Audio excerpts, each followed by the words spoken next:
Hello dear viewer, hoping that you are having a great day. Today's video has been in the making for some time. I hope you find it interesting and helpful. If you enjoy the video, please consider subscribing, it will make my day. Without further ado, let's start. I've created a power system that breaks down the different applications of air manipulation into categories. This will not only help us explore the full range of what could be theoretically possible in a fictional setting, but also give us an enjoyable and organized way to understand the potential of the air manipulation superpower. Before we dive into the different applications of air manipulation, it's important to note that these abilities are fictional and not completely scientifically accurate. While I've done my best to research what might be possible with this superpower, some of the applications we'll be discussing may not be entirely realistic. However, by using our imagination and exploring the full potential of air manipulation, we can have a better understanding about what could be possible in a fictional world. Hopefully it will also be of help for you. Without further ado, let's begin. Air manipulation has a fairly extended number of applications that it can achieve. That's why I've broken it down into 5 different specializations, each of which focuses on a specific property of air. These 5 specializations are pressure, composition, temperature, flow, and wind. To master each of these specializations is required for a character to focus on different skills and abilities. Before we dive into the different specializations, I want to point out that these categories are not mutually exclusive from one another. While each specialization focuses on one of the air's properties, some abilities can still use the property of another specialization in a lesser degree. For example, an ability that falls under the composition specialization may still rely on properties of the temperature or pressure categories, but the focus is still on the composition aspect of air manipulation. With that in mind, let's take a closer look at each of the specializations. Air temperature specialization. This category is centered around the control of temperature of air. In simple words, a character can make air hotter or colder. The limits of this would depend on the mastery of the user. A more in-depth explanation is that the user manipulates the thermal energy of air's mass S by either increasing or decreasing the movement of its molecules. More movement means more kinetic energy, thus hot air, and naturally, less movement means less kinetic energy, thus creating cold air.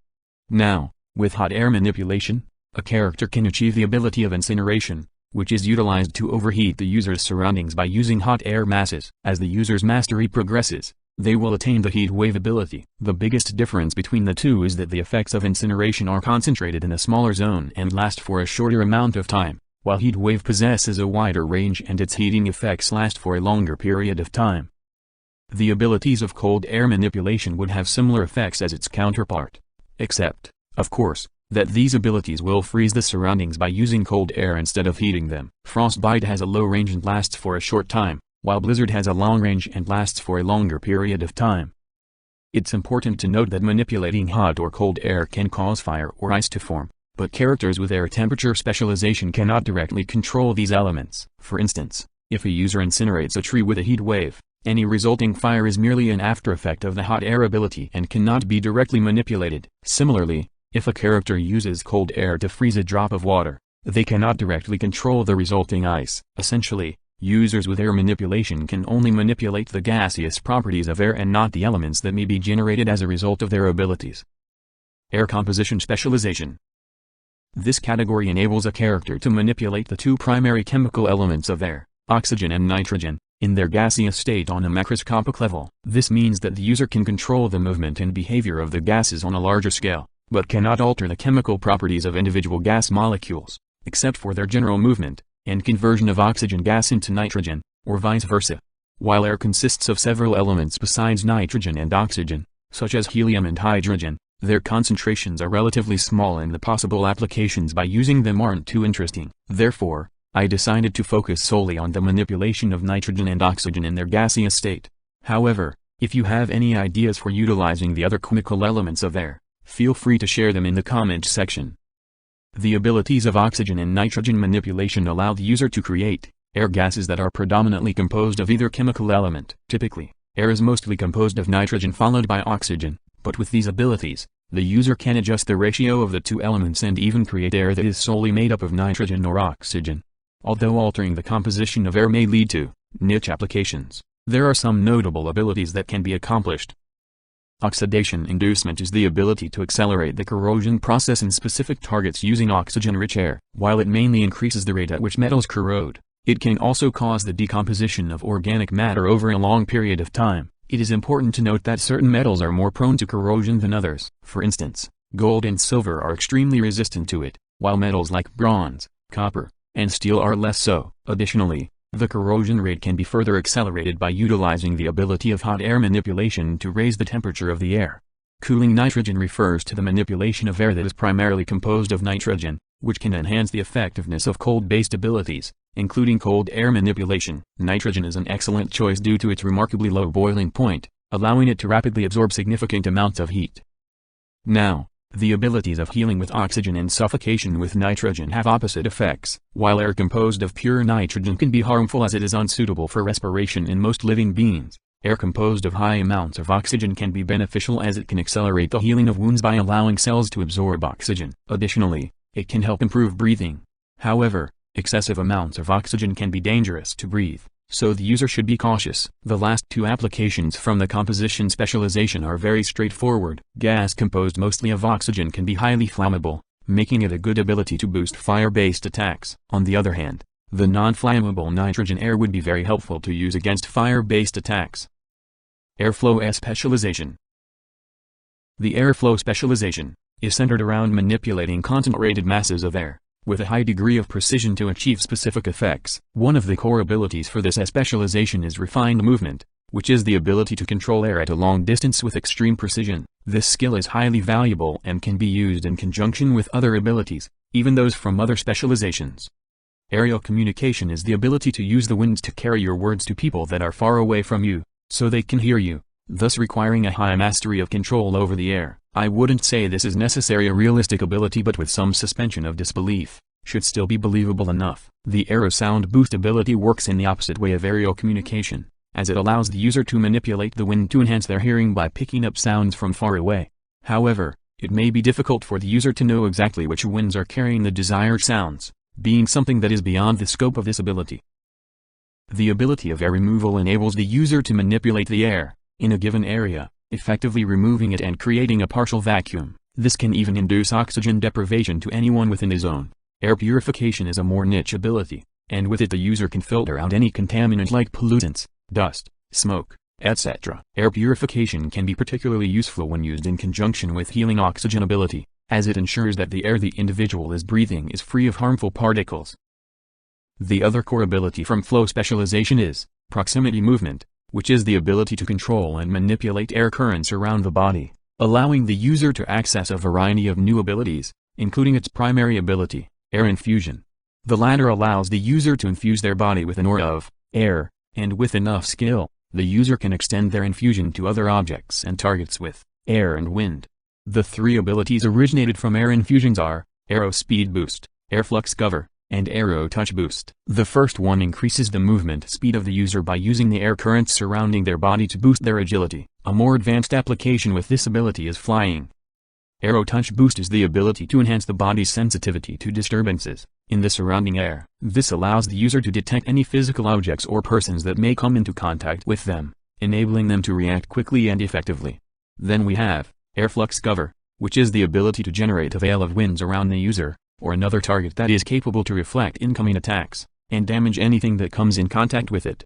Barrier insulation is an advanced application, where the user creates a barrier of high-pressure air that works as a shield, that is particularly effective against extreme temperatures, and can also protect against electric attacks. At last, the underwater air ability enables the user to breathe in environments where oxygen is scarce, such as underwater or in space, by creating a barrier of air that isolates the exterior, allowing the user to breathe normally, assuming they require oxygen to survive. Wind specialization. The wind specialization involves controlling the direction, technique, and velocity of air currents, enabling the user to produce a wide range of different wind attacks. The three primary types of wind abilities are wind current, razor wind, and blast wind. Wind current is used mostly for whirlwinds and to displace the desired target with breezes. Razor wind are attacks with cutting effects, and blast wind which is focused in creating a concussive force. By using the properties of all the three abilities, the user is capable of generating tempestal winds. Once mastering tempest winds, the user can utilize the ability of vortex to generate a concentrated attack of a high-speed spinning mass of wind that can slash, shock, and even pull in the target to tear it apart. The tornado ability has similar effects, but it is in a much higher scale. making it more suitable to attack considerable extensive objectives, while wind vortex is a more precise attack. The next two abilities possess a similar dynamic, while the ability of gale allows the user to release accurate continuous attacks of wind currents. On the other hand, the hurricane ability range is much more extensive. The final ability of wind specialization is friction, which allows the user to create an electric attack by making two masses air such as vortexes to come into contact and generate static electricity through friction. I'm not completely sure how realistic this ability is, but it seems plausible enough. Air pressure specialization. The only specialization left is the pressure category, which enables the user to adjust the force of air molecules when colliding with solid surfaces. Air pressure depends on the amount of air molecules and their combined weight, with temperature also playing a role. Heating air molecules move faster and spread out, thus decreasing air pressure, while cooling air slows down and are more compact, increasing air pressure. With the ability of change pressure, the user can make the target implode by reducing the air pressure within the objective, making it to collapse on itself. On the other hand, air explosion ability is the release of an intense shockwave of pressurized air that can also cause a vacuum effect produced by the sudden displacement of air. The airwave ability allows the user to use high-pressure air to generate vibrations. The properties of the airwaves, such as their amplitude, wavelength, frequency, and speed, can be controlled by the user. The airwave can be used as a propulsion technique and to generate sonic pulses.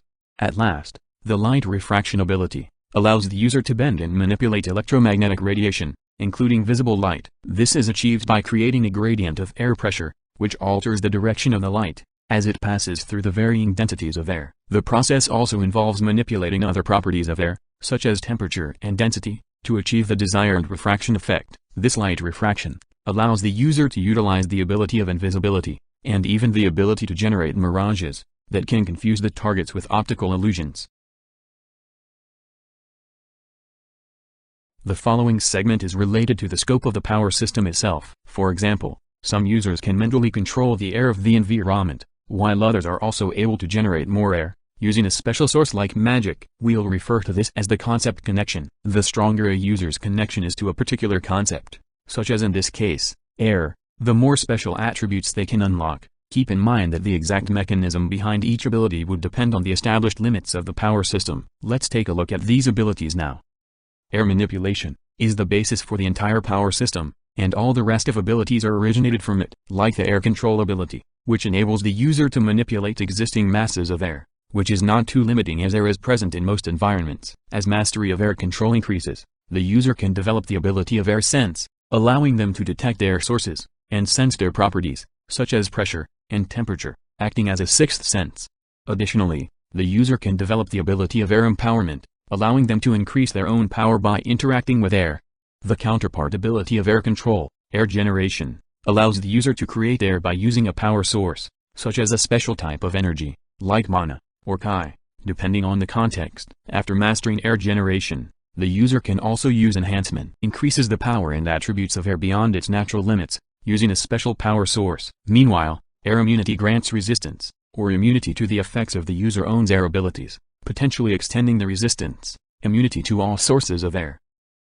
After mastering both air control and air generation, the user achieves the ability of conceptual air powers. This is a step beyond just manipulating the basic properties of air, but also allowing the user to manipulate its very concept at a fundamental level, and even become its embodiment. The latter ability is air embodiment, which turns the user into the conceptual manifestation of air, granting them near limitless control over it. It also allows the user to transform their physical bodies into air, and become one with it, also enabling them to move or teleport to any location where air is present. Assimilation is another ability gained through air embodiment, which increases the power of the user by absorbing air, or sometimes even by the mere existence of it. Air bestowal allows the user to grant powers related to air to a target. Finally, the ability of mystical air allows the user to give special properties to the concept of air. For example, they can give arbitrary effects such as giving beneficial properties to the air that is breathed by their allies, and make it poisonous for the enemies. Also make air attacks bypass the immunity that targets may have against air, or make the flow of winds be unaffected by external forces. The limits of this ability will depend of the user's overall power and mastery. That would be due for this video. Hopefully you find this information useful. Any requests or advices are welcome. Thank you for watching, and have a nice life. Viewer, smiley face.